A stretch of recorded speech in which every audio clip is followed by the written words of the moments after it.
Ah! We made it. Everyone's a little low energy, it feels like. You're always listening to that when we do names, like the pickup between the names. Sometimes it's like Kogen, Joey, and then sometimes it's. But it's appropriate. We're here in the last couple days of the deepest darkness of the year, which I always find the very important and exhilarating in a certain kind of way. But usually some dive to the depths. And darkness is really important for liveliness to reappear.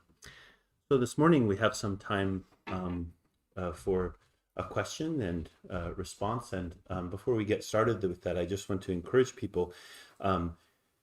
This is a very important part of our tradition. And when I say our tradition, a particularly Zen tradition, which relies on a lively inquiry for practicing the Dharma. And there's a lot of ways that that inquiry happens.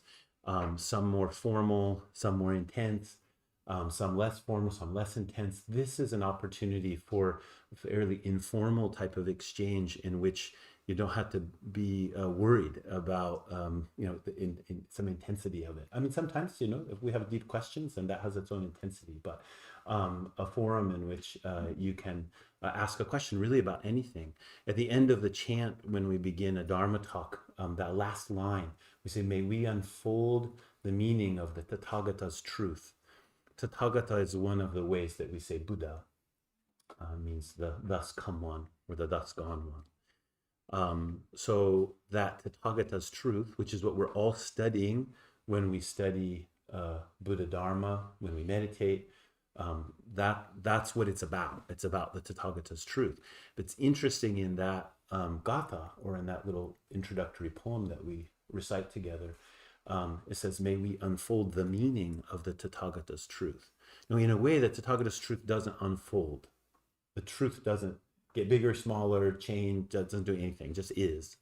But the meaning of it, another translation of that character from the Chinese means significance.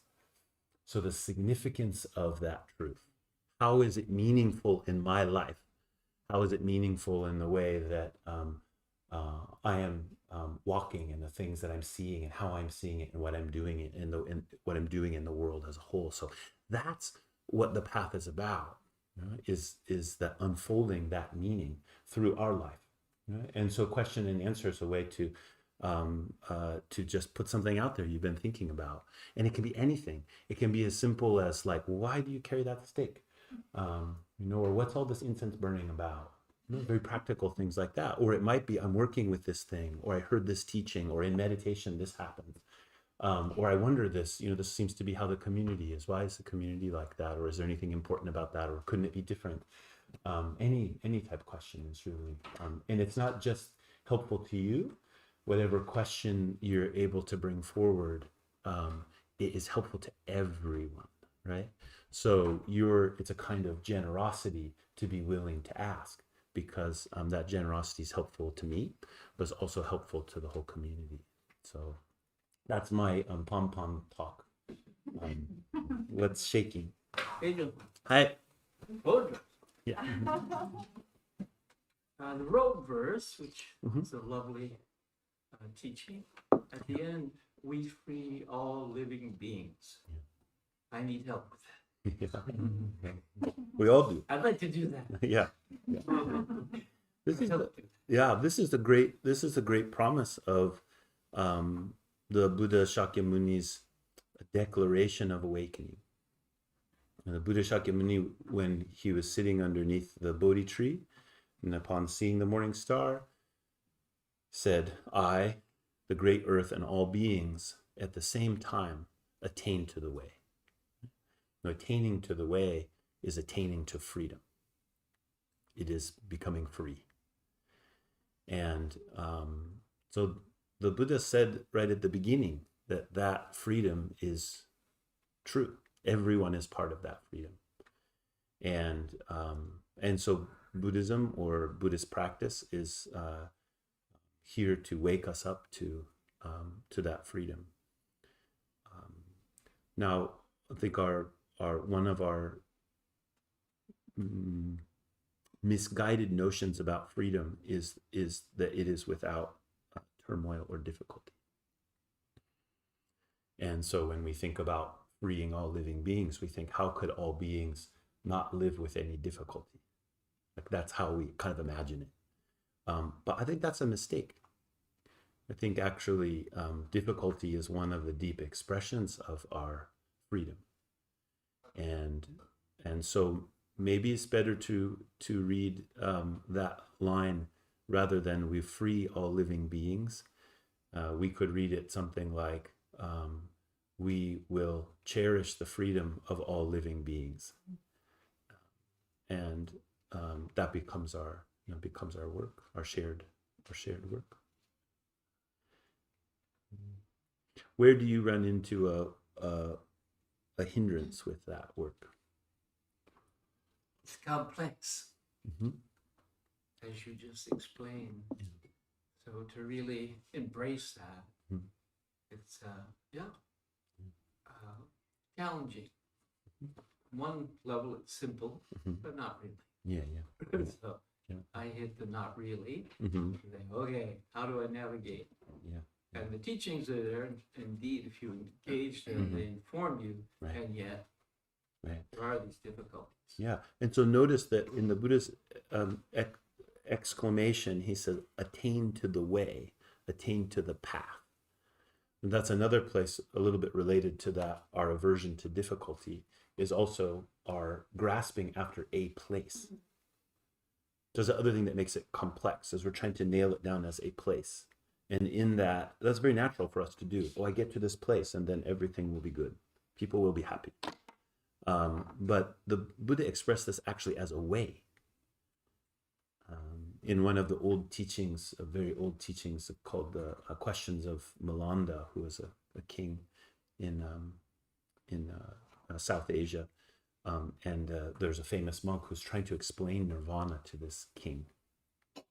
And so there's, in the sutra that comes from that, there's these descriptions of nirvana. He compares nirvana to different things. And one of the things he compares nirvana to is empty space. And he says that nirvana is like the path of the birds. Think about that for a second. Nirvana, which is the cessation of suffering. It is the freeing of beings. He said it's like empty space. It's one of the ways it's like empty space is it's the path of birds.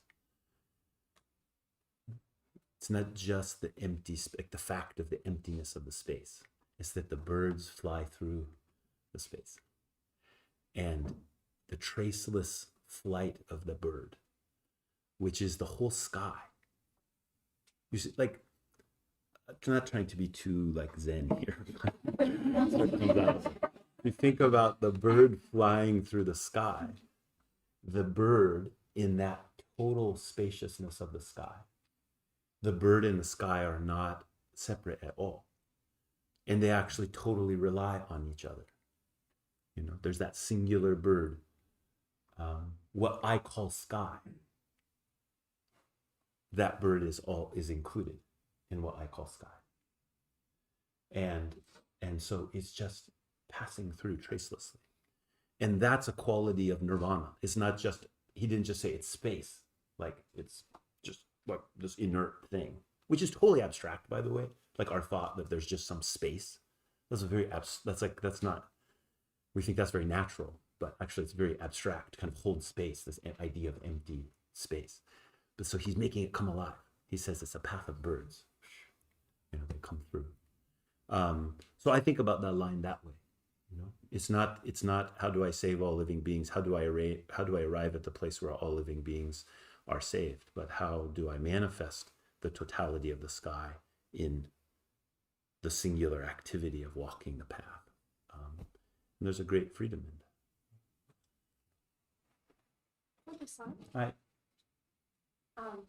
Thinking back to a couple of weeks ago when you were talking about receptivity, I believe. the generosity of the world recognizing that.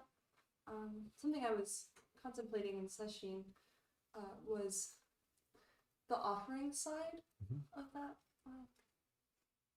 that coin, that one coin, and essentially, I'm wondering what the utility is, or if there are limitations to really feeling into how our whole being can become an offering, and if that, well, I'll just leave it a little bit there.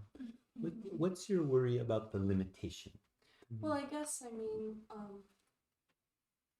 like one thought that comes to mind is that people might see that as, oh, well, you'll just allow people to take advantage of you, which isn't how I see it, but I guess. Do you find finding that equilibrium of like giving and receiving with whole being useful? That's the path. The path. That's the path. That's the bird in this flying through the sky. And there's a poison that is very close to that. And it's the poison of dreaming that self-destruction will be the answer to things. One version of if I could just get rid of myself, everything would be okay, is I will give myself wholly to something else. Very seductive in the spiritual realm. In fact, it is harnessed by almost all spiritual traditions. And while the truth of that giving ourselves wholly is important, where the poison is that we think giving ourselves wholly means I disappear. And so I would bend, destroy, crush all of my intuitions about what is wholesome, about what is a true gift, about what real offering is, about what real receptivity is. And I'll create a blank, kind of like crushing all of that capacity that I have.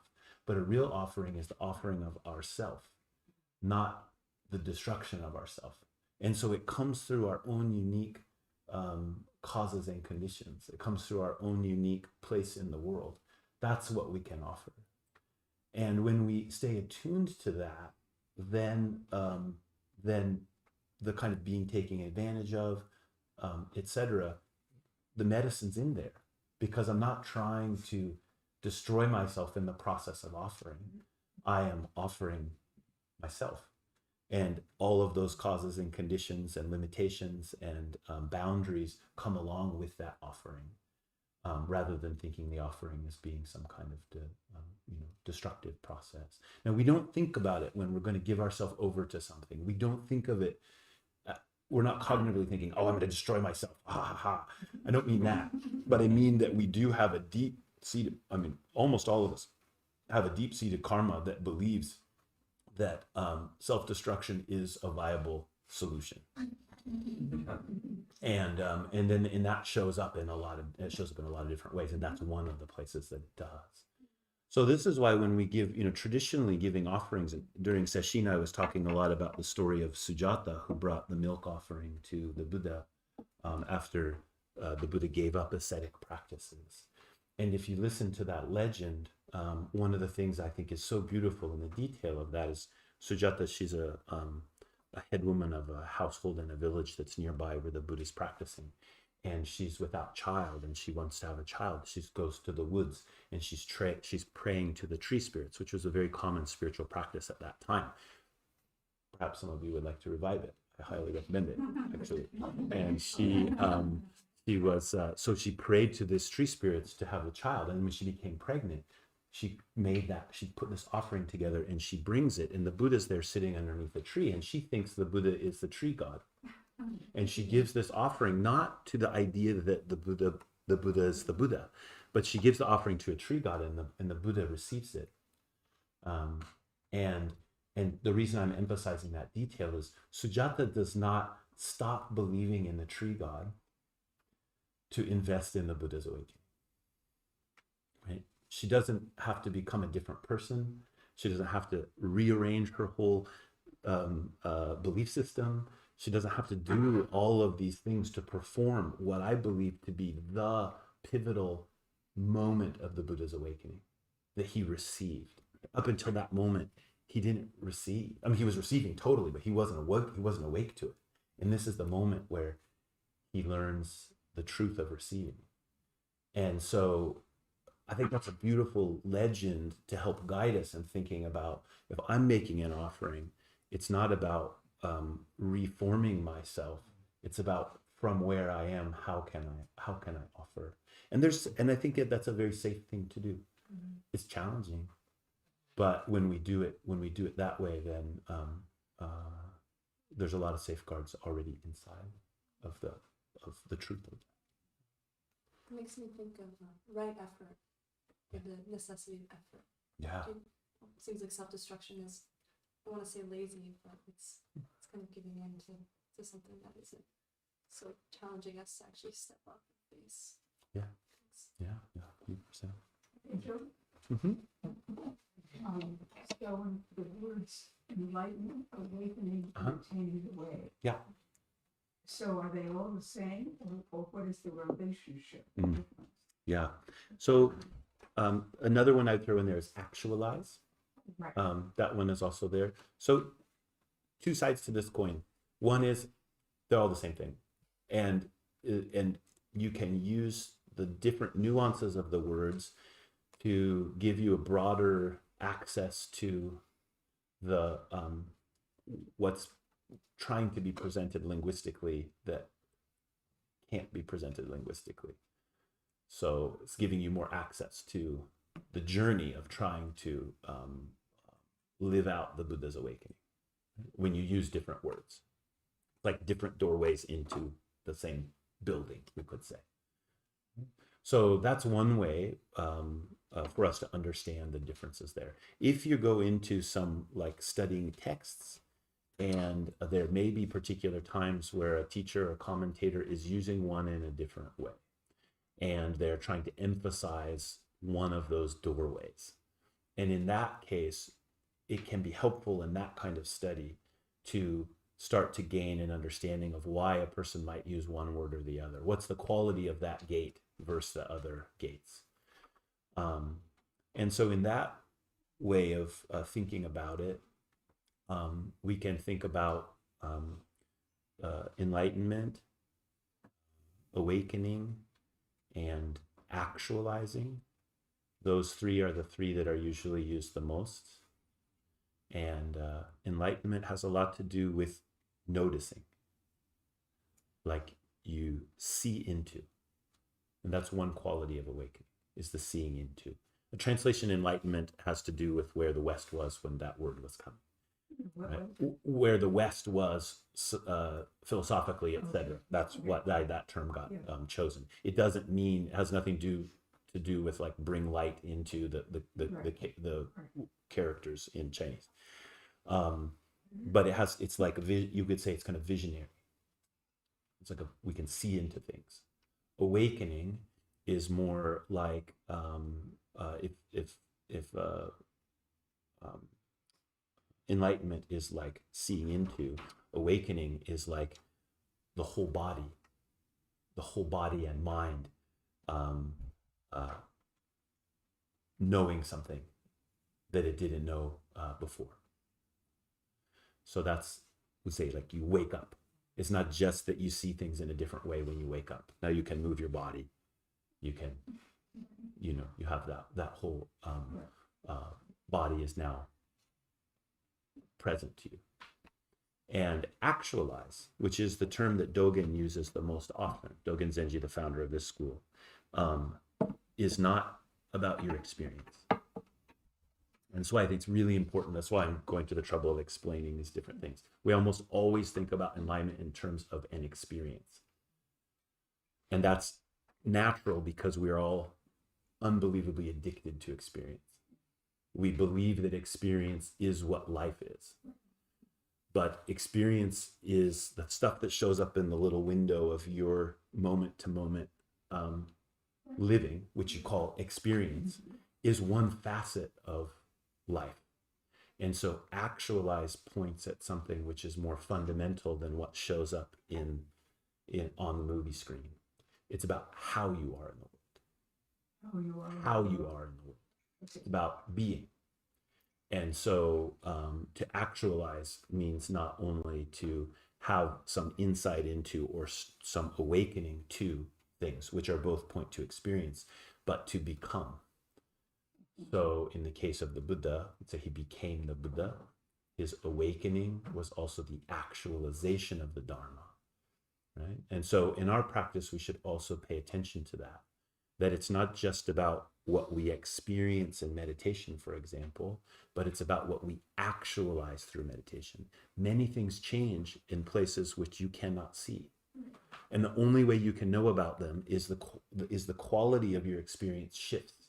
The experience itself is not the point, or your ability to hold the experience is something that you will experience in a different way. So you can get fragments which tell you about the actualization, but the actualization isn't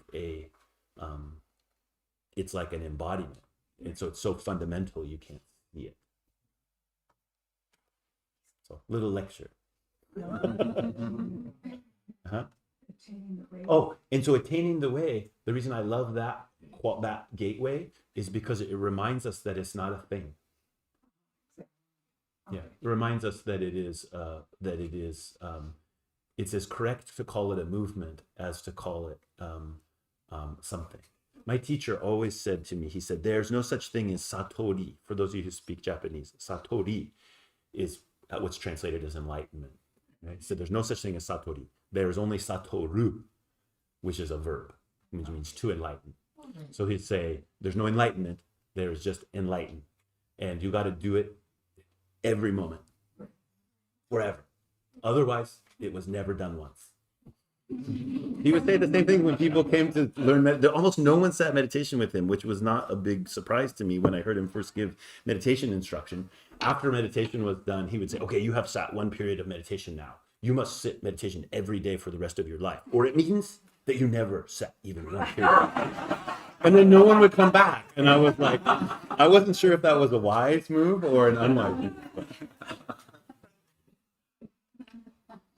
Mm-hmm. If life is an experience, then what is it? Life is not limited to experience. So life is a extraordinary opportunity, which is never far, but present as our consciousness in the flicker of a moment. So the reason that I oftentimes speak against considering your experience to be so important is not because I think experience is bad, but it's like watching a movie. You stay locked in the projection of the screen, but you have something much more valuable, right? Which is the projector, right? And the freedom of whatever movements are coming through that. That's actually what we have, that's the capacity we have. And so when we stay glued to the screen, then it's hard to discover that freedom because we're kind of slurping up the results and not tuning into the fountainhead itself. And meditation is very helpful in that because we sit with all of our complex thoughts and all of those things happening. When stillness starts to emerge, we can start to see that our grasping after those momentary flickers actually binds us in many ways. And as we recognize that kind of binding, other choices start to appear. And so it's not so much that we're learning to control our mind, it's that we're learning what is really possible with the human mind. What is the freedom of my mind? Not how do I control it, but how do I exercise its freedom more skillfully so that I don't end up in the same kind of eddies of unskillful mind states, etc. And that's where the transformation takes place. Question. Right? Excessive talking and thinking cleanses from the way of some version. Yeah, I'm not so good at that one.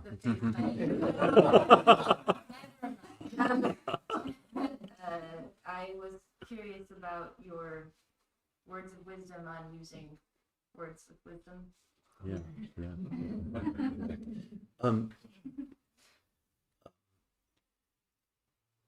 Aim from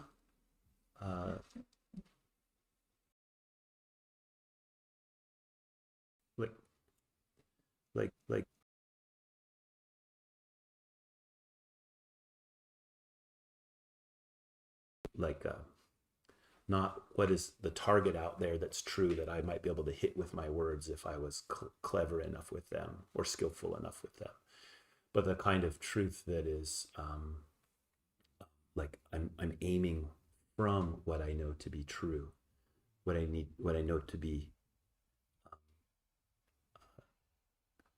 clear in my way of seeing. Sometimes I like to give this example, like we use the word true for straight. If you say like a board is true, that means that the board is straight. How do you know when the board is straight? Well, there's some different approaches to that. One could be is you could have a board that was defined as being straight and you could match it up to that and then say it's straight or it's not straight, right?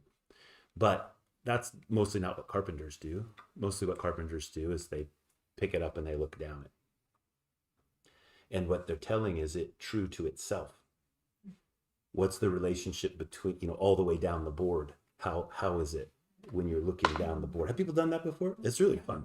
You can just do that if you have some time over Christmas. Just pick up some wood and look at it. It's fun. Anyway, but because you look like this, you think you don't really know. And then you look like this, you're like, oh yeah. And you get a sense of it. So that's what I mean here by true. Is like we all have that capacity to see things that way and to see internally we can. Like, is it true? Is it straight? Does it line up with itself? Not like, does it line up with my concern about an external measure, right? Which has its place. I mean, that all has its place. I'm not denying the importance of that, but saying that line up. And then if I speak from there, then my words aren't vain. I'm not trying to cajole a situation into what I want it to be. I'm speaking from, what is true. I think it is one of the big dangers of words is that we're pulled into the complexities of our relationships in a way that's easy to lose track of the trueness. And then words, we get out on a limb of words. It's not really connected back to our heart, but that's okay. We wake up to it and then I didn't mean that. Sometimes you have to apologize, sometimes just shut up. Hi. I was wondering if you have any insight into the difference between practice in sort of a monastic bubble where everything is dedicated to practice versus practicing in the chaos of real life. Mm-hmm. Yeah. Well, one little secret I'll let you know is that monastic living looks organized and unchaotic. But it's not exactly. Having said that, there is a kind of grooves that are set that allow you to just keep doing things. That has its own challenge. The grooves can get stale really, really easily. And then you have the challenge of how to work with the predictable. Whereas, if you're in the slog of raising kids and working and trying to make everything happen, which I know you are, I've also been there. That's a really different type of environment. One of the things that I think people don't do enough of when we're in the middle of that slog is ruthlessly carve out time for their spiritual practice. And so there's a side of spiritual practice which really is, it's right there in the activity of all of that chaos. And I'll say something about that in a minute. But I think one of the issues with the idea that everything is practice, which it is it can give us an easy excuse to not do the ruthless work of this other thing. I love a story of a mom. I read this in one of the Buddhist magazines a long time ago, and she was talking about the difficulty of being able to sit, and she had 2 toddlers, and she said, I just try everything, you know, and I'm sitting in the room, and they just can't deal with me sitting, and they just come and like pull my ears and whatever it is. And so she said she had like a playpen, so she put them in the playpen, and then she would sit, and she said she'd get like 2 minutes before they would just lose it. If she wasn't sitting and they were in the playpen, she said they were fine. But if she sat down meditation, they would just lose it because they, you know. And so finally, what she did is she sat in the playpen,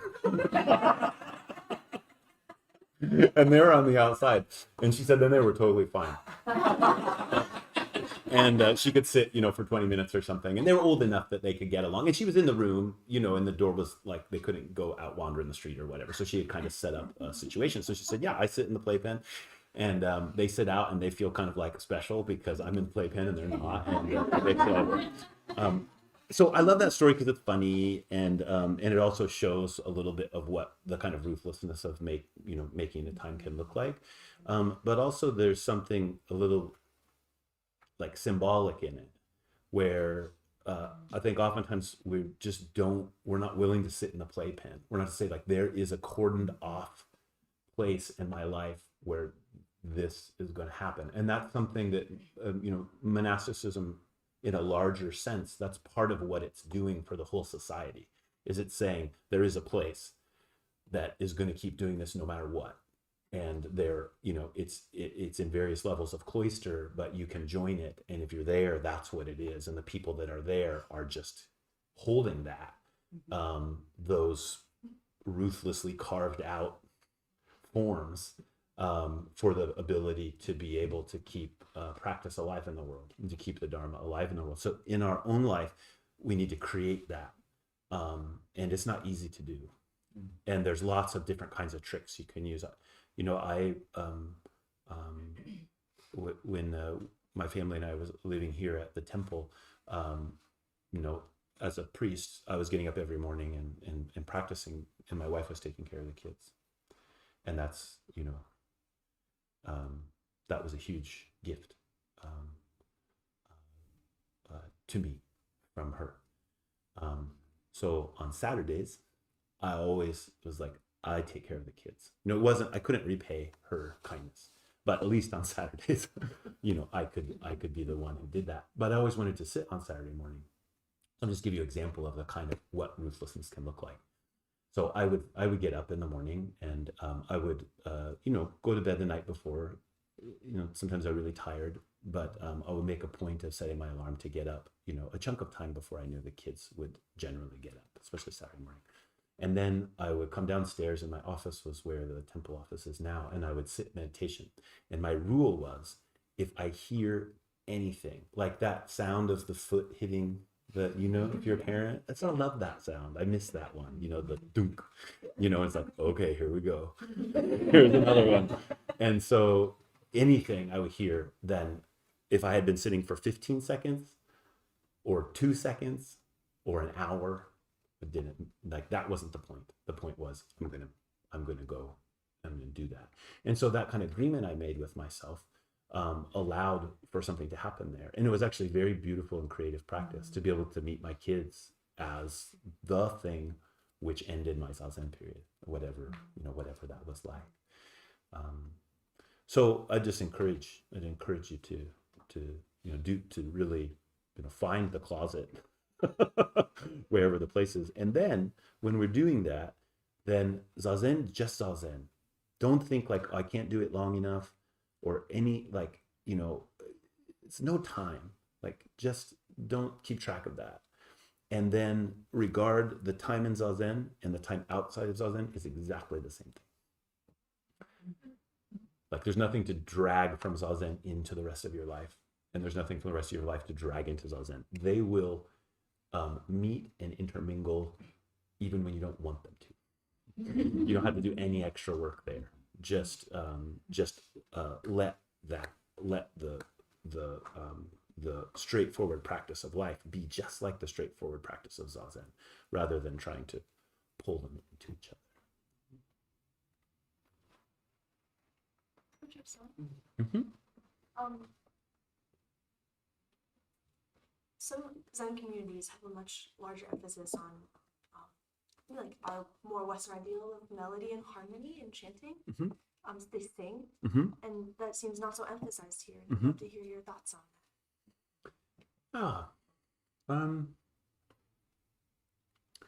It's not choir. I mean, obviously. We've all been through the changing service. It's beautiful, but it's not choir. And that's, the short answer would be that's how I was trained. That's what I experienced. And I never was in a place where it was different, other than there were certain ceremonies where certain people would do certain shomyo is what it's called, and I'm not so good at that, so I haven't brought it here. I look forward to the day that we are able to do more of that. But for the moment to moment chanting, the kind of style that we do is very, very classical, and it has some real advantages. One is that it's not about being good. It's about resonance. And so what we focus on is not it coming off as a kind of beautifully sounding thing, but as the vibration of the Dharma, which anyone is invited to join.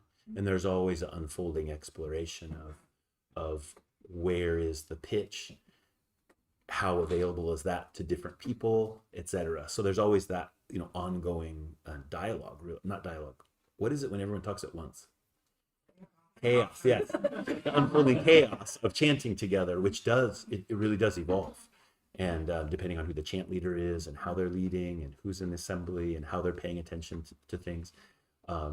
So there's a whole other thing that can happen there that's not like, okay, this is the note, let's make sure everybody hits it, which is what happens once you start doing that kind of chanting. It's also the style of chanting is really helps us to relate to the depth of our breath in a way that also people who are trained in singing also have to find out about in a different way. So there is this kind of breath practice and training that happens from being able to produce whatever this instrument is set up to produce, whatever that sound is, to find it and then to let it lead down into the deep, deep cave of our being. It has that kind of quality. When you're focused more on the outward expression of the sound, then that exploration, I imagine, is a bit different. I don't know because I haven't done it, but I know that this style allows you to do that exploration in a way where the outward part is not so doesn't require so much of your attention. Sounds a lot like how you've been speaking about external experience and the intention. Yeah. Really pointing to the same thing. Yeah, and then it's also really singular. So if we take we chant the Heart Sutra and the Daihi Shindarani on Sunday mornings, right? So I'll use a Daihi Shindarani because then you don't get confused by meaning. So if we think about those sounds like Namu, Kara, Tan, No, Tora, Ya, Namu, Ori, Ya, Bodhi. When you're first chanting that, you think of it as this long stream of sounds. But if you keep chanting, what you start experiencing is Namu, Kara, Tan, No, Tora, Ya, Namu, Ori. You're saying the same thing over and over. It's not, of course, there's different sound coming out of your mouth, but it's no longer like a stream of sounds. It's like every syllable is the breath of compassion. That's the great compassionate heart Dharani. So every syllable is the breath of compassion. And that's a different type of study than the breath of compassion being a like lined out series of syllables, which it also is that. I'm not saying it's not that, but I'm saying that the chanting brings you into the kind of unification of the meaning. Same thing with a Heart Sutra.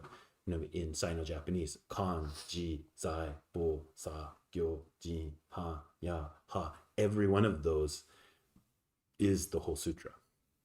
And there's a beautiful version of the Lotus Sutra that I've never seen in person. It's in the museum, I think in Kyoto, but I've seen photographs of it. And the Lotus Sutra is pretty long. It's like maybe in English is 400 pages or something. And in the Chinese, every character in that version is on a lotus throne. So if you think about that in the chanting, like a syllable like kan, that's from the Heart Sutra, but kan means to see, to perceive. So kan is on a lotus throne, which means it's a Buddha. That's who hangs out on lotus thrones, by the way. Is a Buddhist.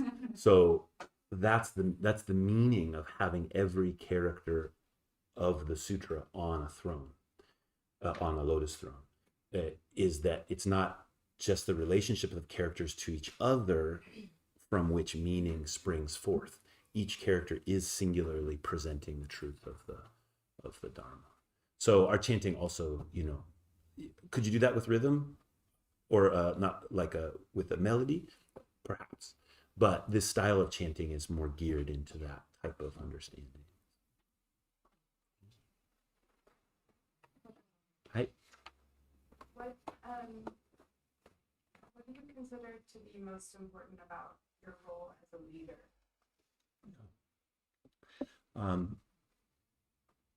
It's something I said last week at the Jukai that I encouraged people to do for the recipients of Jukai, and that is to see people as they intend to be.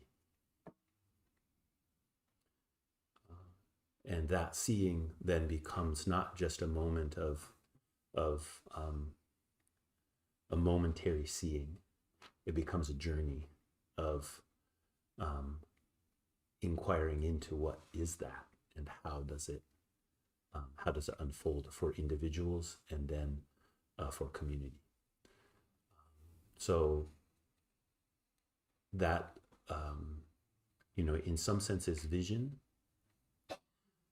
but sometimes it's forward-looking vision, like what are we going to do, how are we going to make something happen? But in this case, the vision is turned towards something we already have, not something that we're trying to accomplish, and how do we fully treasure that? So pointing back to that again and again, and then articulating the activities of my office, the office of the Abbot, through that type of vision. It takes a lot of work. There's ways, there's many things which seem like, oh, we just do it this way because that's how it's done. Like early on with the development of Buddha Ai, one of the leaders here, she was so good and so helpful in bringing about the institution we have now, she's a farmer and she runs a farm, and we were setting up, and she was like, okay, we need a business model. Like how many people, how many retreats and how much we charge per retreat and do those kind of things like that or whatever. And we listened, and I was thinking about it, I was like, we can't do that. And she's like, why not? And I said, because it's not a store. There's no, like, we can't sell, the Dharma can't be sold. And that I have a big value around that. And so then we had to figure out, like, well, what does it even mean to have a budget if you don't have a business model? Like, that's not a thing people do so much. Now in some worlds they do, so we had to learn from people who do that kind of thing, but also we had to try to articulate through the vision of generosity, which is how people want to be, actually. That's how we want to live. And we know it when we touch it, it's why giving a real gift is so liberating, why receiving a real gift is so liberating. And so then how do you make that work within a community? It takes a lot of discussion, and I don't know the answers. But what I can do as a leader is I can hold that type of vision as clearly as possible. And if you talk with the people who work closely in the, making things happen, It gets annoying, I'm sure. but then we're able to come to a way of doing things that's really suits, you know, what we're trying to do. And I don't mean in any way that vision only comes from me. I just mean that as a leader, that's where if I'm not really sharp on that, then other people around me, it's hard for them to be as sharp on it too. So I can encourage people for them to hold that kind of vision, and then we all hold it together, and then everything's really possible through that. I believe, I should say.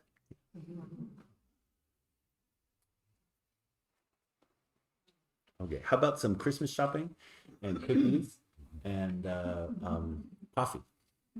Or it doesn't have to be Christmas shopping. It could be year-end shopping. It can be solstice shopping. It could just be random, ignore your plight, eat a cookie shopping. It's a holiday. What do we call it? The holiday craft fair. This is the second week and final week of it, and there's some new things there and some wonderful cookies and stuff like that. But there'll also be cookies and coffee in here. And I just did want to mention that next week Christmas falls on a Sunday, and so when that happens, we don't have service on Christmas. It's not that we couldn't; it's just that not many volunteers to run that. So not weeks. But then the week after that is New Year's Day.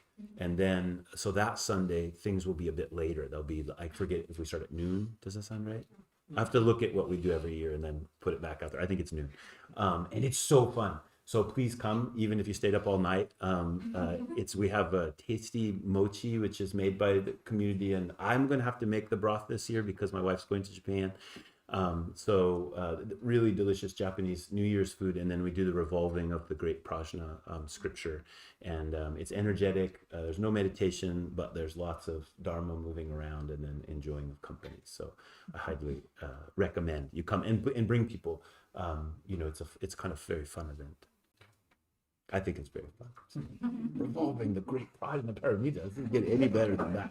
Oh, and there's souvenirs too.